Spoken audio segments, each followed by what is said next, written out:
Eu já estou recebendo aqui Andréa Deis, que é Master Coach, também especialista em carreira, e conversa conosco ao vivo. Tudo bem, meu amor? Muito. Uma delícia te receber aqui. Muito feliz em ver a dupla também. Você tá vendo? Da última vez que ela me viu, ainda não tava com esse barrigão, né, Déia? Tá linda. Saudades de você. Eu também. Já tivemos momentos maravilhosos hoje, a gente já almoçou juntos, já batemos muito papo.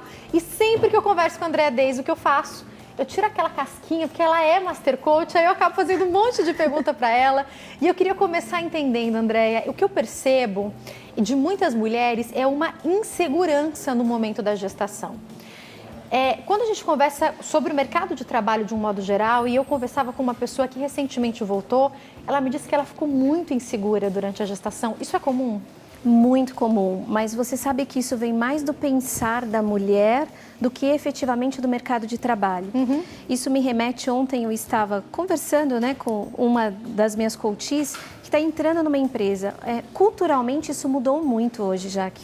Se a gente falasse isso, sei lá, 10 anos atrás, 20 anos atrás, eu acho que se justificava esse medo que as mulheres têm. Mas se eu pensar hoje, as empresas não só elas pensam e estão se enculturando de forma diferente, como as recebem de uma forma também muito diferente, muito mais saudosa, né? Mas a insegurança existe, o medo do vai ter retorno, não vai ter retorno, principalmente da saída. Hoje eu estava te olhando e eu até brinquei e falei assim, os seus olhos estão diferentes. O que acontece é que com a mulher gestante, quanto mais se aproxima, porque é um desafio, né? A paixão pelo trabalho, que não vai deixar de existir, pela atuação que tem, que é um amor também, não deixa de ser um amor, e para o filho que chega. E o filho... São sentimentos divididos, né? E diferentes. Não tem nada a ver. É lógico que a intensidade do filho ela é muito grande, mas peraí, uma carreira construída de 12 anos também é algo também muito importante, né? Sim, e esse é o dilema da mulher. E quanto mais vai se aproximando, você vai vendo nas feições das grávidas. Elas começam muito felizes, eu falo que tem uma curva assim de nossa, uau, que legal, eu tô grávida. Isso vai o terceiro, quarto, até o quinto mês. Quando chega no sexto, elas começam, ai, tá dando um friozinho na barriga. No sétimo, ai, coach, eu acho que eu não vai ter volta, não vão querer me dar. No oitavo, vem o pânico. E a empresa muitas vezes nem falou nada sobre isso, né? Não, é muito mais. Porque não é só um conflito da empresa, Jaque. É um conflito pessoal da mulher em si. O homem, ele é pai, a família também se constitui. Mas quem tem que ir para a maternidade é a mulher, quem vai amamentar é a mulher. Tem algumas coisas que o pai não vai conseguir fazer, que por mais que nós... Participativo que ele seja, é a mulher, né? Tem coisa que ainda é a mulher. Deus fez assim, né? Deus fez assim. Amamentar é a mulher que vai ter que amamentar, né? Então, não tem como isso ser diferente. Então, vem justamente aquele questionamento. E agora? O que fazer? E quando chega o oitavo mês, existe até uma pesquisa que alguns partos se antecipam. Me conta que eu já estou para entrar no oitavo, me conta isso. Então é melhor tomar cuidado, prestar atenção, que a gente não quer o Davi nascendo antes. Aliás, porque eu vou te dizer que eu fui vítima disso, apesar de saber disso. Me conta. Né, do terceiro parto. Porque vem aquela ansiedade. Isso no terceiro? No terceiro filho. Por incrível que pareça. O primeiro eu fui até o dia de nascer. O segundo... Esperou entrar em trabalho de parto, sim, né, Andressa? Eu esperei entrar em trabalho de parto. O segundo também foi até a 39ª semana normal. E o terceiro, pelo motivo que eu estou te dizendo, ele veio antes e realmente trouxe alguns sustos para a gente, preocupações. Isso é a mulher. Então, você era autônoma nessa época, por curiosidade? Aí é que está o problema, eu já era autônoma. O autônomo, ele recebe pelo que ele ganha, eu tenho cliente, como que os clientes vão encarar? Será que os clientes vão me esperar? O autônomo, ele não tem 4 meses de afastamento. Aliás, ele não tem nem uma semana direito, porque ele volta, começa a atender pelo telefone, pelo Skype. Mas e os clientes vão ter essa paciência? Como que eu vou pagar minhas contas no final do mês, o autônomo? Porque eu preciso trabalhar para receber, né? E muito da nossa organização financeira vinha dessa estrutura também, né? Desse compartilhar com o marido em algumas situações são importantes. E depois a volta, será que vai ter volta?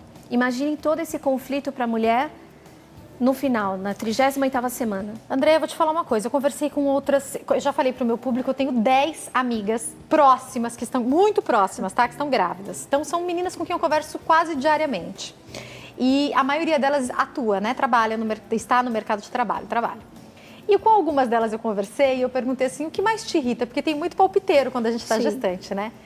E elas foram unânimes. O que mais irrita é os outros perguntando quem vai ficar no seu lugar. Eu não estou falando da empresa, eu estou falando dos colegas de trabalho. Sim. Que muitas vezes, eu conversei também com uma pessoa que voltou recentemente, que trabalha numa empresa que não é nacional, uma multinacional, uma história bem complicada, e ela falando que a pressão em nenhum momento veio da direção dela, mas os colegas de trabalho, inclusive, que estavam de olho no cargo dela. Que situação, hein, Andréia? E você começa hoje falando da palavra insegurança, né? E por que vem isso? Quando você fala insegurança, o desconhecido, eu não sei quem ficará e como isso será conduzido. E detalhe, se ele pode ser melhor ou mais talentoso que eu, se a hora que eu voltar, a minha cadeira estará lá. Você imagina como é isso? Então, mas é uma incerteza de fato, não é, Andréia?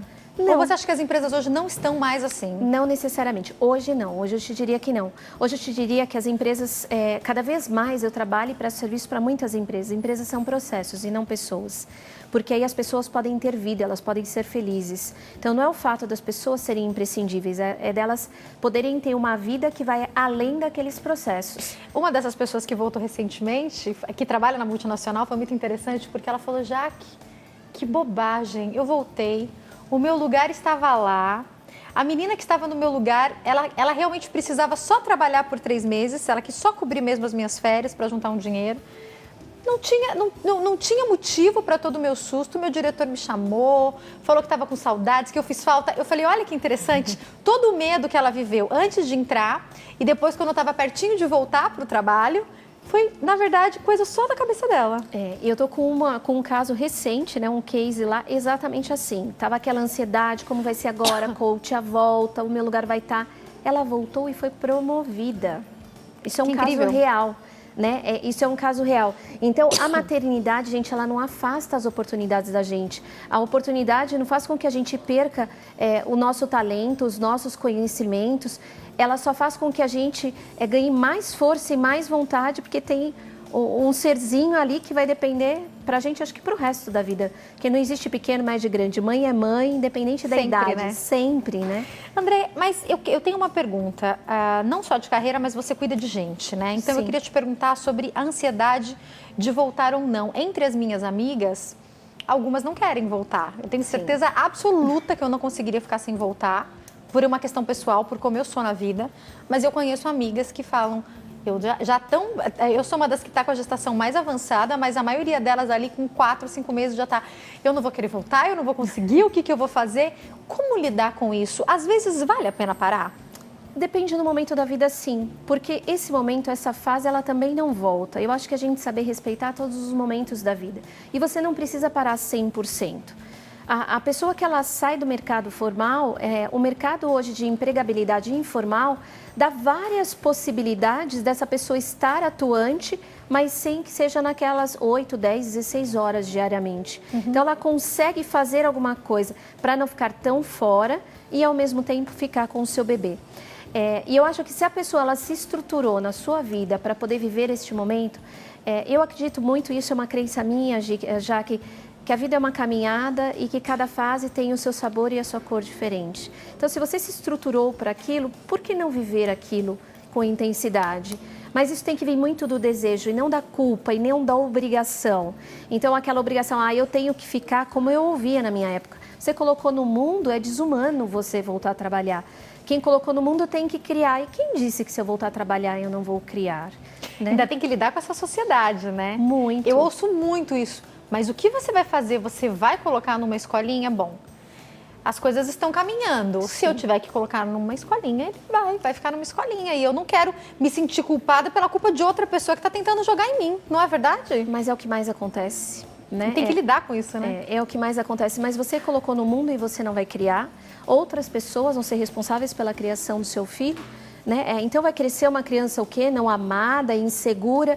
Agora eu não sei quem que trouxe esses fundamentos para essas pessoas, né? Andréia, eu falo com a Andréia não só como coach, mas como mãe também. E eu sei que no 3º filho, você já contou para mim, que você teve que trabalhar. Chegou um momento em que você teve que viajar. E o que a gente não está falando aqui é que é fácil. Como você explicou, cada um é cada um. Você teve um momento que você quis ficar com um dos filhos e teve um momento que você entendeu que tinha que trabalhar.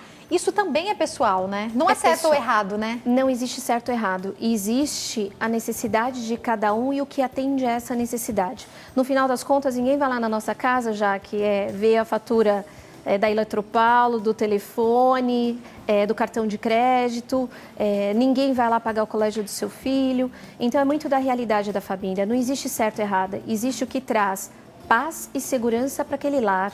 E é nisso que tem que se administrar. Eu acho que tem que ter muito um pacto da família, do marido, da família em si que está apoiando para isso. Então vamos apoiar, né? Tem que se apoiar. Vai ficar na escolinha ou se vai ficar em casa, então tá. Então não vai dar para trocar de carro, talvez não dê para fazer a viagem, Vai porque eu vou ficar junto. em casa. Exatamente. É isso, é o pacote que vem, né? É um pacote de decisão familiar.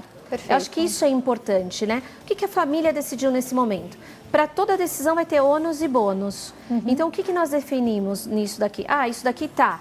Quais são as consequências disso? São essas. A gente optou por esse. Quais são as consequências? São essas.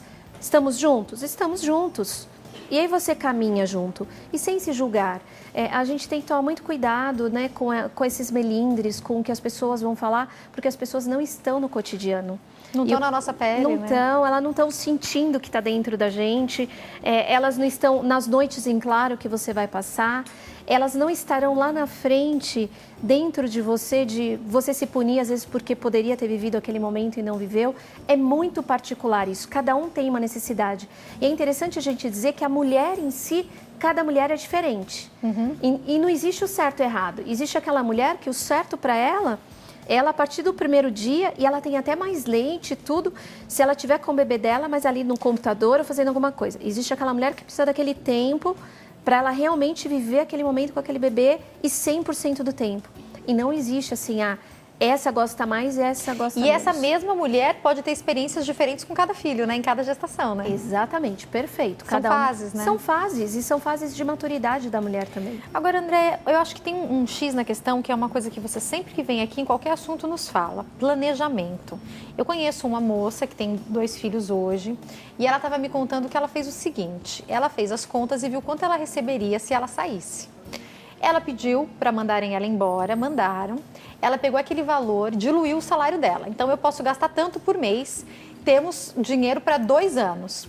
Daqui 2 anos eu tenho que voltar a trabalhar. Então, ela se planejou, por 1 ano e meio ela não tirou R$1 a mais do que seria o valor do salário dela. Em 1 ano e meio ela começou a trabalhar exatamente quando o bebê estava com o tempo planejado. É lógico que para ela deu tudo muito certo, mas eu acho que quando a gente quer, a gente consegue fazer algumas coisas acontecerem sim. Deu tudo certo. Ela se planejou centavo por centavo para isso, Andréia. E isso eu acho assim primordial, e o pior é que as mulheres só deixam ela estar de parabéns, porque a gente só vai pensar nisso quando o bebê nasce, isso tem que ser pensado antes. Né? Então, quanto que eu tenho, o que eu vou querer fazer, porque a vida são essas escolhas. É o que a gente falou que é o risco, o ônus e o bônus de cada decisão. E ó, mesmo antes de nascer, os gastos já começam. Eu falo aí para quem tá pensando em ter bebê, né? É isso mesmo. E serão eternos. Para sempre, né, André? Para sempre. Garanto que os seus pais não deixaram de ter gastos com você até hoje, porque eles até gostam. Hoje, é verdade. E já começaram a ter com os netos agora, E já né? começaram com os netos. Então, eu acho que o planejamento é importantíssimo nessa fase. Porque a forma de você planejar, o que traz segurança para o ser humano, o que é conhecido. O planejamento é você mediar os seus passos, a sua caminhada. Então, o que eu posso, o que eu não posso, qual a decisão que eu escolhi tomar e o que eu vou precisar fazer para que essa decisão dê certo. Tudo que é planejado e que é conhecido para mim vai ser muito mais fácil de ter sucesso. Deixa eu mandar um beijo especial. Estão assistindo o nosso programa. Eu acho que é Aracheine, ela está assistindo o programa, diz que ama o programa. Obrigada, um beijo para você, obrigada pelo carinho. Ela é de Parnaíba, Piauí, no Nordeste do Brasil. Obrigada pelo seu carinho, pela sua audiência. Um beijo a todos do Piauí que estão nos assistindo, viu? Andréia, eu quero falar agora sobre entrevista de emprego. Eu já li e já conversei com muitas mulheres que falam sobre o medo de falar a verdade. Daqui a pouco eu vou falar sobre quem tem filhos, mas eu quero começar sobre a entrevista de emprego para aquela mulher que está planejando. Ela quer engravidar. E essa pergunta muitas vezes vem na entrevista. Se tem uma coisa que eu sei, é que mentir nunca é a solução. Mas se a mulher falar, tô querendo engravidar, a empresa vai contratar? Como é que você vê isso hoje, André? É que hoje é tão natural, as empresas, a gente olha uma grade de idade. E aí eu falo, quantos anos você tem? Quantos filhos você tem? Hoje a gente nem pergunta se ela quer engravidar ou não, né? Mas isso hoje é tão natural para as empresas, né? Vai muito da necessidade que a empresa tem no momento. É lógico que se ela quer um resultado onde a importância dessa pessoa que ela está construindo, ela vai precisar que se mantenha um processo que para você normalmente desenhar, colocar ele em ação e colocar ele numa estabilidade, seja 2 anos, pode ser que ela não seja contratada, mas não pelo preconceito, e sim porque a necessidade da empresa é diferente naquele momento. Mas hoje, mesmo que ela não fale, é uma questão lógica isso, porque em outras, de uma outra forma, a mulher que quer ter filho, ela sinaliza, né? Porque tem mulheres convictas também, que não querem. Verdade. E que não querem. E hoje isso está muito comum, que não querem mesmo, né? E se um dia você quiser, eu adoto, mas eu não quero ter filhos, né? Então, e a gente percebe isso, você tem o feeling na hora da entrevista. Hoje eu acho que se pergunta muito menos e se vai muito mais pela necessidade de resultado que a empresa tem naquele momento. Então, se você perde uma oportunidade por pensar em ter filhos, é porque não alinhou com a necessidade da empresa, não porque você quer ter filhos, é isso então? Exatamente, é isso mesmo. Não alinhou com a necessidade daquele momento. Porque existem momentos que, por exemplo, o que você faz, como se fosse numa operação, o outro vem e se replica rápido. Sabe, ele está no modelo onde não impacta muito se eu trocar a chave, né, o cliquezinho, a pessoa que está operacionalizando. Existem coisas não, se eu estou na construção ainda, aí vai ter uma implantação, vai ter um desenvolvimento para eu ter resultado, aí tem um impacto, porque a lógica da construção foi desenhado por uma pessoa. Aí, de repente, ele vai falar, olha, a pessoa vai desenhar tudo, só que na hora de implantar ela não vai estar aqui e, de repente, eu perdi tudo que eu fiz. Agora, se é uma atividade que a empresa tem na sua rotina, no seu cotidiano, ela não vai se incomodar se você ficar grávida. É um corriqueiro que é só substituir, né, por um tempo. É porque empresas são processos, empresas de verdade valorizam que as pessoas tenham filhos, sejam felizes, tenham uma vida saudável. Então, elas entendem, olha, eu tenho um processo, esse processo precisa ser executado num determinado prazo, com essas especificidades, com essas qualidades técnicas. Eu contrato. E aí o outro pode ficar grávido, por quê? Porque a outra pessoa que vem vai conseguir suprir aquela necessidade. Agora, Andréia, a gente aqui falando para todo o Brasil, para pessoas que têm experiências diferentes em empresas diferentes, você fala sobre algo que eu realmente acredito ser um movimento, que tem crescido cada vez mais. Eu falo que aqui nunca tive nenhum tipo de dificuldade desde o momento que engravidei. É lógico que também eu acho que tudo vale de como a mulher vai levar essa gestação. Só teve um único dia que eu não vim, mas a maioria dos dias eu tô aqui, tento marcar exames para horários alternativos e infelizmente eu já me deparei com mulheres que quando estavam grávidas falaram agora, e eu já ouvi isso, agora também eu vou pegar todo o atestado que eu puder para não vir. Aí também tem a má fé da empregada, não tem? Infelizmente, Andréia. Infelizmente. E a empresa está vendo isso, né? É lógico. E aí é que eu falo que eu não estou falando sobre uma doença, às vezes é necessário mesmo, né? Mas eu estou falando, né? Do oportunismo. Nós, em coaching, a gente chama isso de comportamento oportunista, né? Eu vou aproveitar esta oportunidade para tirar todo o benefício que tiver, só que entenda, esse benefício seu hoje pode te trazer amanhã um prejuízo, né? E a empresa olha isso. Então, a empresa que ela percebe que você foi fiel, você trabalhou honestamente, o dia que teve que se afastar, você se afastou, mas realmente foi importante, os outros dias eles foram constantes, você vai ter o seu lugar lá, certamente, que eu acho que é isso, né? Vem a insegurança, e você foi muito feliz quando você falou, mas essa insegurança, se você teve um comportamento ético em toda a sua caminhada, e principalmente na sua gestação, você não vai ter nenhum problema para voltar. Ó, tem uma pergunta que o Ronaldo está passando aqui para mim, da Jéssica, que disse que se afastou durante a gestação. E ela teve que sair de trabalho porque a filha dela não teve que mamar, não pegou a mamadeira, ela precisou ficar no peito. Ela disse que depois que voltou ao mercado de trabalho, ela sentiu preconceito por ser mãe e está trabalhando por conta em casa. Como que você vê essa situação, Andréia? Acontece esse preconceito, com certeza, ela disse que passou por isso. Com certeza também em número menor do que acontecia antes. Como lidar se esse preconceito acontecer? Que às vezes não é nem da liderança, né? É dos colegas de trabalho. Com todo respeito à Jéssica, e queria agradecer por ela estar participando. Beijo, Jéssica. Né? Obrigada pela participação. Eu diria para a Jéssica que eu também sou mãe de 3 filhos. né? E que muitas pessoas eu atendo que têm filhos. E muitas vezes isso, o que é o preconceito? Por quantas vezes ou quantos nãos eu recebi ou não? Muitas vezes quando a gente tem filho também se gera uma insegurança logo no início. E se a mulher ela espera um pouquinho para voltar, o receio de agora eu estou fora do trabalho ou o meu filho. Mas, de novo, o que eu vivencio no mercado de trabalho e o que eu vejo as mulheres que estão e que a gente vai fazendo a carreira é da postura que eu tenho frente ao mercado de trabalho. Não quer dizer que não vai ter preconceito, mas como eu lido com isso? Eu prefiro trocar a palavra preconceito, porque eu acho que hoje isso é muito forte. Eu acho que existe um posicionamento nosso frente a isso. Se eu chegar para uma entrevista e eu falar, olha, o meu nome é Andréa Deis, as minhas skills são essas, e eu valorar muito mais os meus talentos do que o que me limitaria a ser mãe ou não, o mercado vai me olhar com outra cara. E pelo que eu entendi, a Jéssica disse que o bebê não pegou a mamadeira, eu acho que ela optou, então, portanto, em cuidar do filho, da filha, né? E que é nobre isso, né? Então, e se as pessoas, às vezes, até da família, não só do mercado de trabalho, apresentaram, de alguma maneira, não gostaram do que ela fez, ela não tem que se preocupar com isso. Por mais difícil que seja, ela tem que assumir a escolha que ela fez naquele momento, né? Você sabe que eu tenho um caso real de uma mãe, um case mesmo, né? De uma mãe recente, né? Que eu estou cuidando ainda, estava, mas ela já está e agora ela está numa outra fase de coach.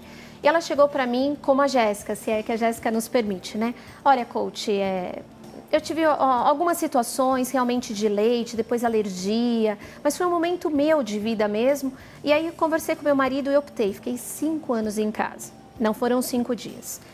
E ela fez um currículo e nesses 5 anos, quando ela tentou voltar, ela mentiu. Tinha uma linha lá que não tinha muita coerência. E quando ela ia para as entrevistas, ela tremia. E ela falava, olha... E aí escorregava até que contava. Então, o que eu entendi, porque eu não conheci nenhum desses selecionadores que passaram por nela nessa fase, mas que a mentira dela estava pegando mais do que o fato dela querer voltar. Aí eu entendi toda essa história e eu falei, hoje, qual que é o seu maior desejo? Voltar ao mercado formal de trabalho, não informal. Tá. A fazer o quê? Exatamente o que eu fazia. Tá. E o que você fez nesses 5 anos? Cuidei, porque ela teve um e embarcou no outro, emendou no outro. Então, cuidei, fui mãe e cuidei dos meus 2 filhos. Tá. Que mais? Me conta mais. Ah, coach, só isso? Como só isso? Me conta como era a administração disso. Aí ela começou. Supermercado, financeiro, gestão de compras, horário de atividades dos 2 porque eles foram crescendo, a escolha da escola, o planejamento orçamentário da família, o planejamento cardápio, e eu escrevendo. Escrevi 2, 3 folhas, escrevendo tudo. Me conta mais. E ela falava assim, olha, coach, também eu lidar com o estresse, né? Eu não estava acostumado com isso, então as emoções... Tá, como que você administrava esse estresse? E ela contando, nossa, aí o marido, e ela chegava, começou a se sentir feia, né? Chegava lá, perdeu o vocabulário. Conta mais sobre isso. Eu comecei a andar mais com as mães. Então você entendeu de educação. Moral da história. Ela fazia muitas coisas, mas ela não conseguiu valorizar nada do que ela fazia. E eu falei, tá, então nós vamos contar e colocar isso no seu currículo com uma forma diferente. E ali eu coloquei gestão do tempo, gestão orçamentária, negociação de conflitos, planejamento, né? Coloquei tudo que ela fazia. Já fazia no dia a dia. E na empresa, eu coloquei o nome de Home, né? Home, acho que foi Home Service Home, que era um serviço mesmo. E ela foi para a entrevista e eu falei, olha, na entrevista você vai fazer exatamente como nós fizemos hoje. Trabalhei aqui. E esses últimos tempos, na Home, eu fazia isso. Olha, eu fazia o planejamento orçamentário, negociava conflitos, só que ela não contava que era com os filhos. E começou a encantar, na 3ª entrevista contratada. Aí disse que o chefe dela falou, olha, mas onde era essa empresa? Mas você me deixou porque você falava tão motivada dessa fase da vida. Porque nessa época ela tinha habilidade para falar, né? E aí ela falou assim, então, a minha coach falou para mim falar exatamente, e ela brilhava os olhos quando ela contava todas as atividades, e que encantou os entrevistadores. Mas ninguém questionava exatamente, né? Mas ela falava o nome da empresa, o que falava ali, mas a gente retratava que era a empresa familiar dela. E aí ela falou, olha, isso tudo foi na minha casa, foi uma opção minha de vida. E ela falou assim, mas eu não perdi nenhum talento. Aí eles falaram, não, você não precisa dizer mais nada. Nós contrataríamos você. Inclusive, com 3 meses que ela estava lá, ela teve uma promoção. Uau, fantástico. Então, muitas vezes é a abordagem, né? É da gente entender que eu não perco coisas, né? Então, eu não perco os meus talentos. Então, a Jéssica está ganhando, ela está aprimorando nesse momento, ela está aprimorando outras competências que, de repente, ela não tinha até hoje. Então, a Jéssica está negociando, negociação de conflitos, planejamento orçamentário, autoconfiança, a gestão do tempo. Né? Gerindo gente, porque o marido quer atenção, o filho quer atenção, não sei quem quer atenção. É muito trabalho, né? É muito trabalho. Então, agora é o como eu consigo fazer com que isso realmente ganhe uma importância dentro da minha vida e eu mostre isso para o mercado. Eu tenho que encerrar, Andréia. Se você tivesse que deixar uma dica, não só para gestantes, mas para as mães também, que querem retornar ao mercado de trabalho e estão com medo. Medo de enfrentar um preconceito, de enfrentar o que os outros vão falar, porque vai ter que colocar o filho na escolinha ou terceirizar para que alguém ajude em casa, seja lá como for. Qual que é, assim, a dica primordial que você deixa para todas? Eu te daria, assim, 3 passos. Por favor. Primeiro, decida. A partir do momento que você decidiu, entenda os fatores da sua decisão. Escolha pela sua decisão e tenha autoconfiança por ela. E quando você tiver autoconfiança com ela, se promova, né? Se coloque na vitrine diante do que você quer oferecer. Se você tiver preconceito, o preconceito começar em você, é o que você vai passar na hora da sua entrevista e você vai passar muito mais o que te limita do que o que você pode oferecer. Então, entenda que só responda o que lhe foi perguntado. Então, não coloque o seu filho ou a situação que você tem em casa para o mercado quando você chega. Ofereça para ele o que você tem. Não precisa falar que tem filho também se ninguém perguntar, não é, Andréia? Não é sobre mentir. É sobre entender em que momento você tem que falar, né? E administra, fora do ambiente de trabalho, os seus desafios. Perfeito. Prazer te receber aqui sempre, viu, meu amor? Foi um prazer, muito sensacional. Obrigada. Quem quiser entrar em contato com a Andréia, www.andreadeis.com.br, telefone 0 operadora 11 3853 6248. Eu sei que em breve tem livro, né, Andréia? Opa, até Tô o aqui final na expectativa, viu? Tudo de bom pra você, sucesso sempre. Espero te receber antes de sair da licença, tá bom? Tô esperando. Um beijo. Obrigada.